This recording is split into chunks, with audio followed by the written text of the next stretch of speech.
नमस्कार, the express news में आपका स्वागत है। कोरोना संकट के चलते दुनिया में आर्थिक गतिविधियां ठप हुई तो इससे कार्बन उत्सर्जन में भारी कमी आ गई। एक ताज़ा अध्ययन में दावा किया गया है कि अप्रैल में ये कमी 2019 की तुलना में लगभग 17% तक कम हुई, जो 2006 के स्तर के बराबर थी। अंतर्राष्ट्रीय वैज्ञानिकों की एक टीम के अध्ययन को नेचर क्लाइमेट चेंज के ताज़ा अंक में प्रकाशित किया गया है। इसमें कहा गया है कि कार्बन के उत्सर्जन में रोजाना की कमी अधिकतम 17% तक हुई, जो लगभग 1.7 करोड़ टन थी। अध्ययन में कोरोना महामारी का आर्थिक गतिविधियों पर प्रभाव का अध्ययन करने के बाद उत्सर्जन में कमी के आंकड़े निकाले गए। जनवरी से अप्रैल के बीच कोविड महामारी के चलते 104.8 करोड़ टन कार्बन उत्सर्जन घट गया।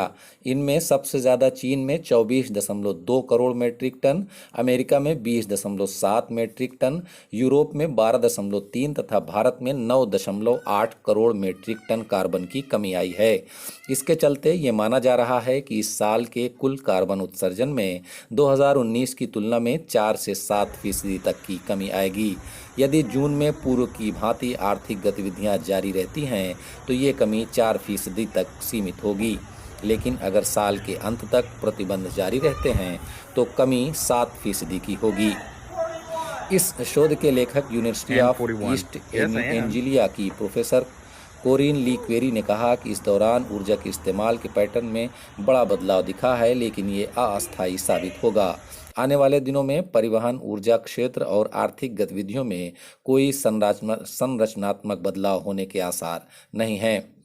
शोध में कहा गया है कि कार्बन उत्सर्जन में जो गिरावट आई है, इससे सबसे ज़्यादा 43% की कमी वाहनों के नहीं चलने की वजह से हुई, जबकि उद्योगों एवं ऊर्जा क्षेत्र में होने वाले उत्सर्जन में 43% की कमी हुई है। रिपोर्ट के अनुसार विश्व में 7 अप्रैल को ये कमी सर्वाधिक देखी गई। इसी प्रकार 10% की कमी हवाई जहाज़ों के नहीं उड़ने की वजह से हुई है। अब आते हैं एक दूसरे खबर की तरफ। शिक्षक ने भोजन और दवा देने के लिए एक रोबोट बनाया है। डॉक्टरों और अन्य चिकित्सा कर्मचारियों को कोरोना वायरस से संक्रमित होने से बचाने के लिए त्रिपुरा विश्वविद्यालय के एक शिक्षक ने कबाड़ से एक रोबोट बनाया है। एक अधिकारी ने कहा है कि ये रोबोट कोविड-19 रोगियों को भोजन और दवा भी वितरित कर सकता है। विश्वविद्यालय के केमिकल एंड पॉलीमर इंजीनियरिंग विभाग के सहायक प्रोफेसर डॉक्टर हरजीत नाथ द्वारा विकसित कोविड-19 रोबोट को एक ट्रांसमीटर और एक खिलौना कार से निकाले गए रिसीवर द्वारा नियंत्रित किया जाता है। ये पूरी तरह चार्ज होने पर 90 मिनट तक काम कर सकता है। तो हमारे द्वारा दी गई जानकारी आपको कैसी लगी, इसके बारे में हमें कमेंट करके बताएं और लगातार खबरों और सूचनाओं की अपडेट पाने के लिए इस चैनल को सब्सक्राइब करें और फेसबुक पेज को लाइक करें। नमस्कार।